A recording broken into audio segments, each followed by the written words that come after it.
We are inching closer and closer to the free agency period opening on Wednesday morning. Before we get into any of that, we're going to talk about a little bit more of restricted free agents as well as the unrestricted free agents that are pending for the Arizona Coyotes and what the Coyotes hope to do with them. All that on today's episode of Locked On Coyotes. You're Locked On Coyotes, your daily podcast on the Arizona Coyotes, part of the Locked On Podcast Network, your team every day.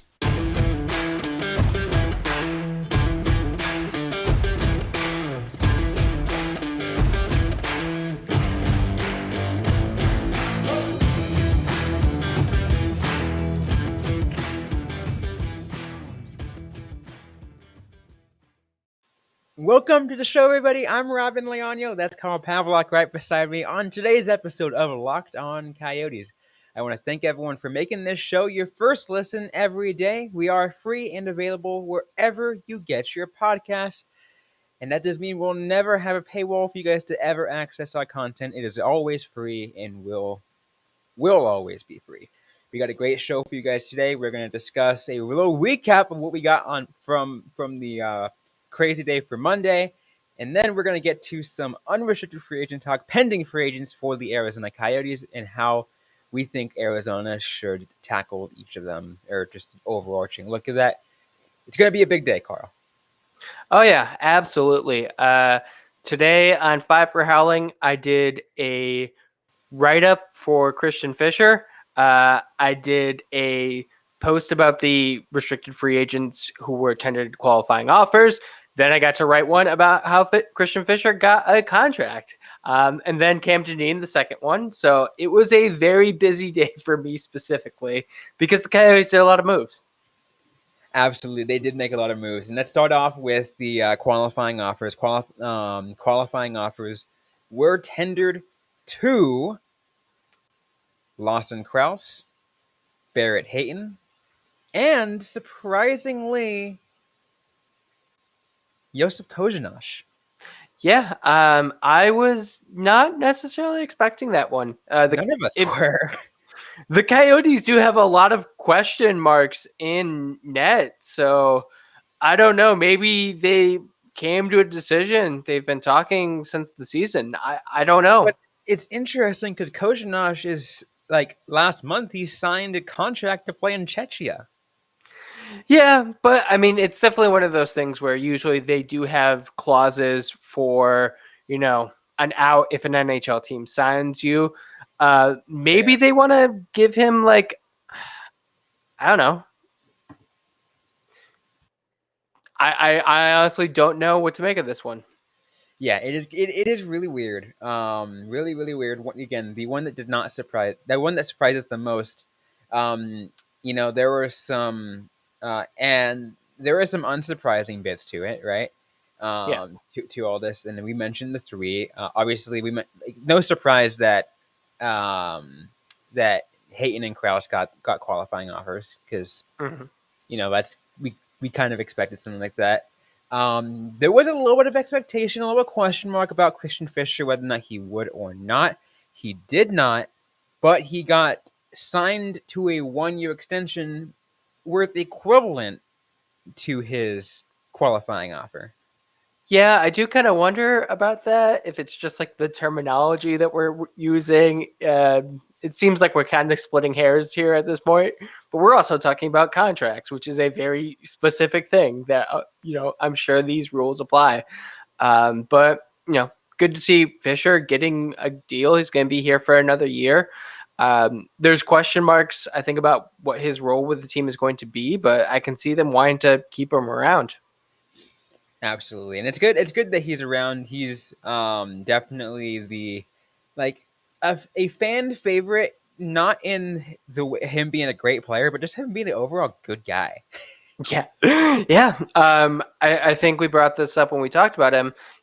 He was with Clayton Keller when he spoke at the Tempe City Council meeting. Like, that says a lot to fans when you see a player up there. He didn't say anything. He let Keller do all the talking, which, smart for the guy who was wearing the A all season, but it says a lot that he was there to support him.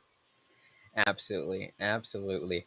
Another player who did not receive a qualifying offer, but did get re-signed an extension, is Coyotes defenseman Cam Dineen. He was given a 2 year, I'm sorry, a 1 year 2-way contract extension, worth what was it, $750,000 in the NHL level.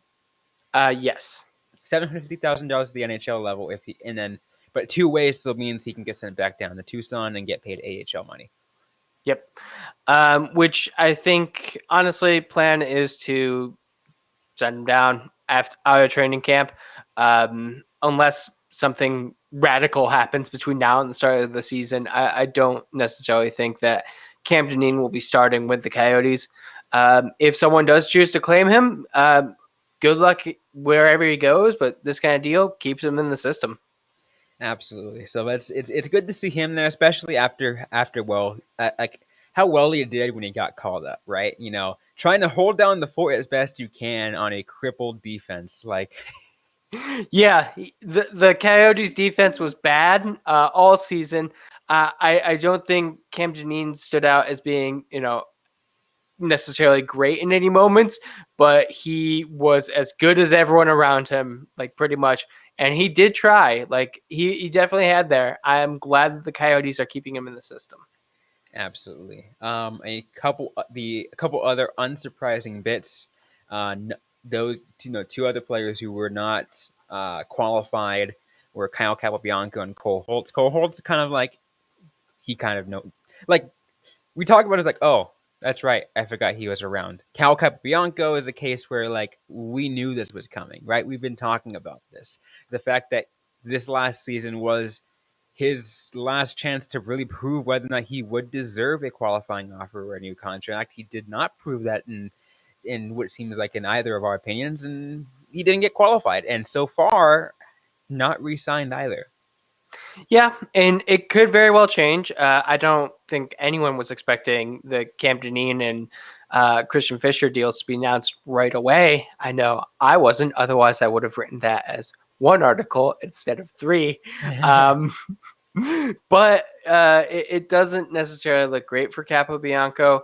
Like you said, it was something we talked about when we did his player evaluation. He let players lower than him in the depth chart pass him up. Yeah, which is a problem, right? And it sucks. I really, really hope the best for Kyle Capobianco. If he decides to sign another contract, like a 2-way contract or whatever, with the Arizona Coyotes to stay around, maybe try to see if he can get another shot. Maybe that's what I hope. Maybe just a shot anywhere else, right? A shot where he at least gets a chance to really prove himself again. I hope he can, because when he played in Tucson, he was great. You just Yeah. injury after injury after injury really hurt this guy, and he just was never able to rebound. So I feel for him that he's in this situation right now. Yeah, and there's definitely unfortunately that's a thing that happens. Like injuries can take out a player's development, and if you get hurt in key years, like you just get knocked off track. I do wonder if things could have been substantially different for him. I wish him the best if he's not with the Coyotes after this. If he gets a chance to go back to Tucson, be the first call up, that'd be great. But I mean, the fact that Cam Dineen was signed before him, is Capobianco your first call up anymore? I don't know. That's a tough call. I mean, maybe because Capobianco's been around a little bit longer, maybe there's a little bit more to work out with the money to be said. Let's say, hey, if I get called up, this much versus this much in Tucson, I don't know. Um, or maybe, yeah, he just didn't prove himself enough, and his best shot is maybe not in Arizona, but a PT, like the start off of a PTO someplace else, Yeah. which sucks. It would suck if that's the case, but unfortunately, that's how hockey business works sometimes. Yeah, and there are players who start off with PTOs and get on the team. Alex Galchenyuk started off as a PTO and was on the team. So it's not the worst thing to do a PTO. but I think he needs to like have a really big offseason, like, work out, get in great shape, improve his skating, like make sure that he is in a position where next year, like a team wants to take a shot on him and he can like make the most with that shot. Absolutely. We still got more to get to, though, on this episode of Locked On Coyotes. We are going to talk about UFAs in just a moment, all the pending unrestricted free agents for the Arizona Coyotes, kind of go through as much as we can and kind of get ourselves an understanding of where the Coyotes go from here. All that and more in just a moment. But first, a quick word from Carl. So I have a message from the people who brought you healthy and tasty food. You've probably tried the coconut brownie chunk built bar, but guess what? You can get it in puff form now. That's right, the coconut brownie chunk built bar, the taste that you love. It's really creamy and marshmallowy, covered in 100% real chocolate with a coconut brownie goodness. But that all is in puff form, and they're so good for you. They're low calorie, low sugar, high protein, and all delicious. And the best part, you are going to find that they taste amazing and they are totally guilt free. What I want you to do is go to built.com and use the promo code LOCKED15 to get 15% off your order. That's promo code LOCKED15 at built.com. All right, so now let's continue this episode of Locked On Coyotes by talking UFAs. Once again, Robyn Leonio and Carl Pavlak on Locked On Coyotes. There are a lot of pending unrestricted free agents for the Arizona Coyotes. It is unbelievable how much there are, Carl. Yeah. The Should Coyotes we have a lot go of. through them all? Or I guess just a quick just a quick name through. You have Jay Beagle, Louis Eriksson, Alex Galchenyuk, Boko Imama, Phil Kessel, Anton Roussel, Kyle Capobianco now because he was not qualified, Anton Strawman, Hari Saturi, Dmitry Yashkin. And then some of the AHL ones, we have Hudson Fashing, Blake Spears, and the aforementioned Cole Hutz. So a lot of people, which was definitely the point of a lot of what Bill Armstrong did.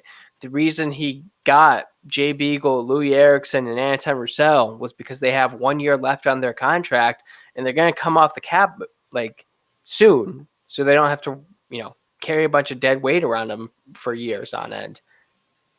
Yeah, and that makes sense. I mean, they brought in those players to put for cap relief for the Canucks and to kind of help fill necessary cap room for Coyotes because the Coyotes were a team that needed to reach the cap floor. This year is another situation where they have to reach the cap floor. Yeah. But like those, but like obviously since they're free agents, you don't sign players like that to big contracts. You're just not going to do it.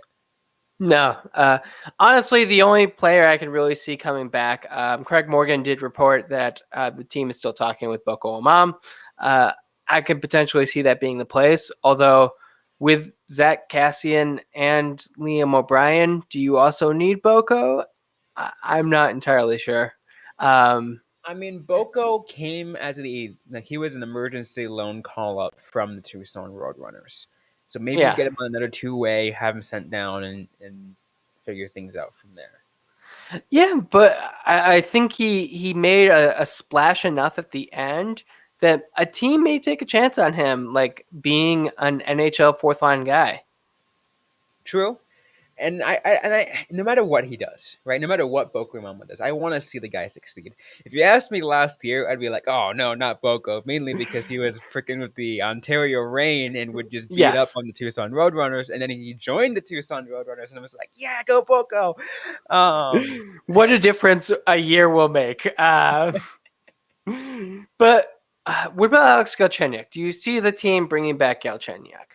I think he, like after coming in from a professional tryout in last training camp, proved himself that he was able to come on the roster again. I think he's, he has a role to kind of help fill as a veteran for the Coyotes in some capacity. I mean, like, he's no longer, you know, a phenomenal player that's like, oh, going to be moving mountains or anything, but like, I can see him slotting as a veteran guy to kind of help. Maybe. I'm really not sure about him. That's one where I don't know. I never want to give up on the team going after Galchenyuk. It seems like it's always a possibility. Absolutely. I mean, it'll be interesting to see how it works out for him. I mean, Galchenyuk, I mean, he's 28, so it's not like, he's still before 30. So, like, I mean, it's still worth, like, hey, you know what? We'll give you another shot. It's not like, Yeah. The end of the world here. An interesting one, though, I want to get to. I guess now we'll round out just what like in this first bit of UFAs. We'll just keep going through the forwards, and then I guess the rest afterwards. But Phil Kessel is the big one to talk about. Obviously, I don't think he wants to return to Arizona because No. it's very well known he doesn't want to return to Arizona. Mainly because, well, he wants to compete, right? I mean, he wants to kind of have a nice send off for his career because Yeah. he is in the twilight of his career. He is very likely going to be retiring very soon, but I don't think he wants to retire on that last season of Arizona. He wants to give it one more shot. And not only that, he is only a few games back from the all-time consecutive games played record, Yep. which was stopped when when Keith Yandel was scratched partway through last season. So By the Philadelphia Flyers, they're just proving to be the ultimate villains of the NHL. yeah, it's funny how it works that way, huh? Funny how it Yeah. works. But Yeah. does Phil Kessel so Phil Kessel not returning to Arizona, but does he find a new team in time? I think there's going to be a team that wants the service of Phil Kessel, especially knowing that he is alone in that Iron Man streak. Like, sure, he'll play like all the games in the first half of the season, but if you are a competitive team and you scratch Phil Kessel 3/4 of the way through the year, that's fine. That was a real big concern. I remember being reported at the trade deadline. Like, if you're a team that's competitive and you're like on the bubble and Kessel's not the best player, do you be the one to break the streak? And, that's going to be much less of a concern this time around. That is absolutely an absolutely fair point. So it'll be interesting to see how it goes for his career. I want to see his career end off nicely, and I want to Yeah. see him get the record because I have a lot of respect for him after the career that he had. He had quite a long career, and again, he played so well with Arizona during his time here, and like you want to see him, and end that career nicely. Yeah, definitely. I thought he did as well as he could in Arizona for that final year. He didn't have the best support with him, like on the ice, as much as I think he would have liked, but he made do with what he could. Um, Phil Kessel is a player who has not been respected throughout most of his career. He was kind of the butt of the joke for a lot of years, and it's nice to see him like kind of in the twilight. Everyone is really in his favor, unless you're like a Toronto journalist. Absolutely. Anyways, though, we still got more to get to on this episode of Locked On Coyotes. We're going to talk about the pending UFA defensemen, goalies, and other players on listed on here that we mentioned earlier, and also wrap things up with a with the question that we got submitted to our YouTube comments. We're going to answer that as in a little brief moment, and we'll probably go more in depth on about it on Wednesday. But we're going to get to that in just a moment. But first, a quick word from our sponsors. And we're back here on the Locked On Coyotes podcast as we discuss unrestricted free agents for the Arizona Coyotes. Is who the Coyotes go for and everything like that. Obviously, the first is the unqualified Cal Capobianco. We already talked about him. It's just I just do not see him see him returning to Arizona. To be honest. Yeah, like I said, I think there's a chance it could happen, but probably not the biggest right now. But who knows? Like, we are not in the room. We're not doing the negotiating. We don't know what the Coyotes want. We don't know what Capobianco wants. Yeah, we don't. We absolutely don't. But he does become a UFA, so he will be free to sign with whoever he wants in the off season if he's able to. So we'll see what happens from there. But defenseman Anton Strawman is also a pending UFA. And here's another one you got to figure out is, do you want to sign him for that veteran presence, like I mentioned of Alex Galchenyuk? And this is true veteran presence. He's 35 years old. Go ahead. I was just gonna say, I kind of wonder if he wants to be with the Coyotes or if he wants another chance at a cup, because I thought he played extremely well with the Arizona Coyotes last year.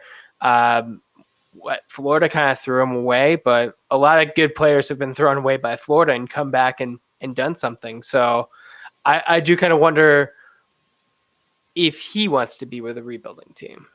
I mean, he kind of alluded to the fact that he was super thankful of the Coyotes for kind of, being that life support for him, of getting him a new chance to kind of rebuild his image again, and be a playmaker. Maybe he decides because of that he's just to stick around for another year. Yeah, That's a question to be had. One thing you do have to consider too is, for the Coyotes side, is they have 7 defensemen signed. Obviously, a few of them are going to get sent back down, so they will need a veteran defenseman. yeah.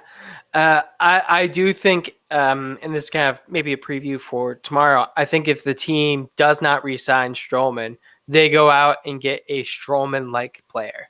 Mm-hmm. And, I mean, if you're the Coyotes and Stroman wants to come back and you're going to get like a Stroman-like, just go with Stroman. I thought he had a very good season. I thought he really stepped up when like Chikrin went down. So yeah. And again, especially at his age too. Again, um, playing as well as he is at 35, and as I mentioned, that's in the twilight of an NHL career. It's when most players, their performance declines a lot, and yeah, obviously Strawman isn't in his prime anymore, but and it shows. But being that veteran guy, that's what that's what it's there for, right? And that's what helps in that whole different way. Yeah. I'm just looking at Showman's career. He was with the Tampa Bay Lightning for so long. And then Florida Panthers for the last, for like their 2 cup years. So that's one of those things where like I think he may be like looking for another chance. He's never won a Stanley Cup. He's never gotten a major award. And like you said, twilight of his career. It's not like he's going to have another shot. If the Coyotes did really revitalize his image, then this may be his last chance. Yeah, it could be his last chance, and that'd be one definitely thing to pay attention to for Strawman if he does want to compete.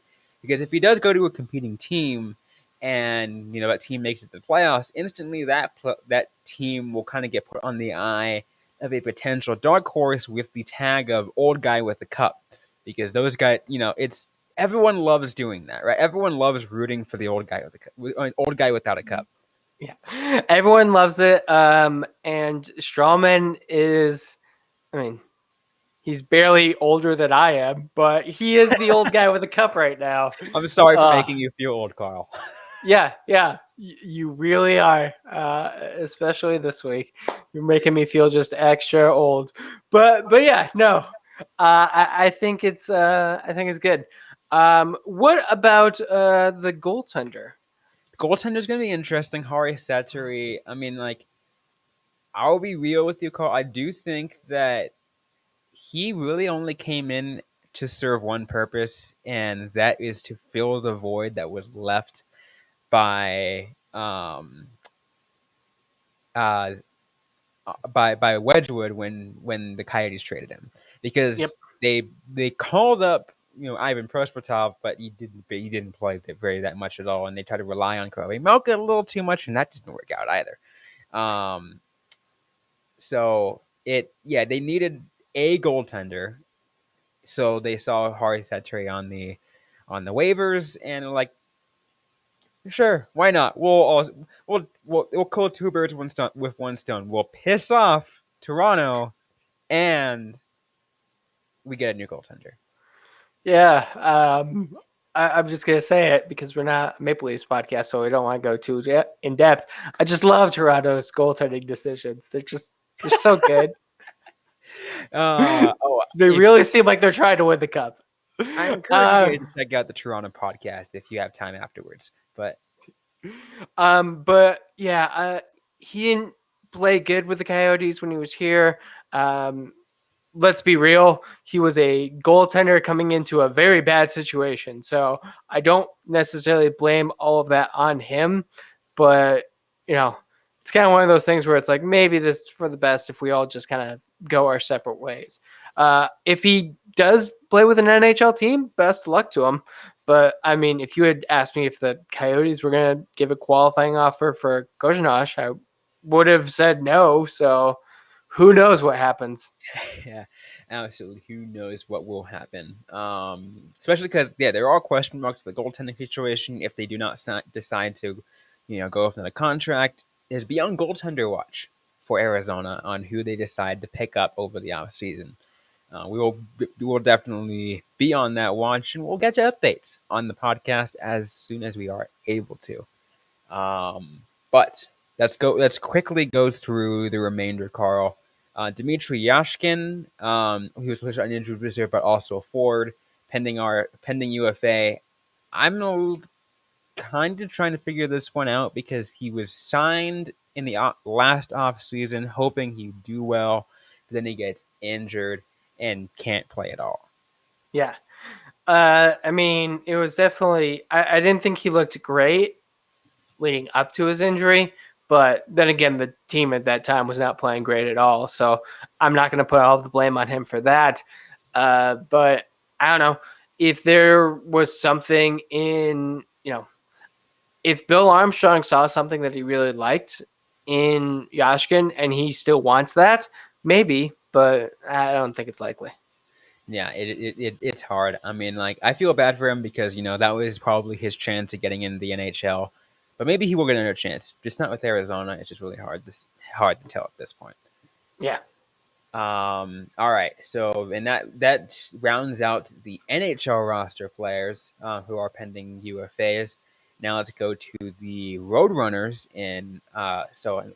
again, briefly, as you mentioned, Carl, Hudson Fasching, Blake Spears, and Cole Holtz. I keep always wanting Hudson Fasching to hit, and he didn't look that great in his 11 games with the Coyotes. He played pretty well with the Tucson Roadrunners. I could see, two-way contract, bring him back. Two-way contract, bringing him back at a very low amount. I mean, there was very little risk. Yeah. So signing him to a two-way contract and just keeping him in Tucson, and like having him as like an emergency call-up if you need it, but hopefully you don't. Yeah, it's not like Tucson has a lot of defensemen left. They were mostly called up, and I don't know which major prospects are graduating into the Roadrunners this year. So it seems like, what's the harm in bringing him back? Yeah, there seems to be very, very little harm in that. Blake Spears, go ahead. Yeah, Blake Spears, another forward. I caught my mistake when I said defenseman earlier. Sorry about that. But same kind of situation. I can see bringing him back.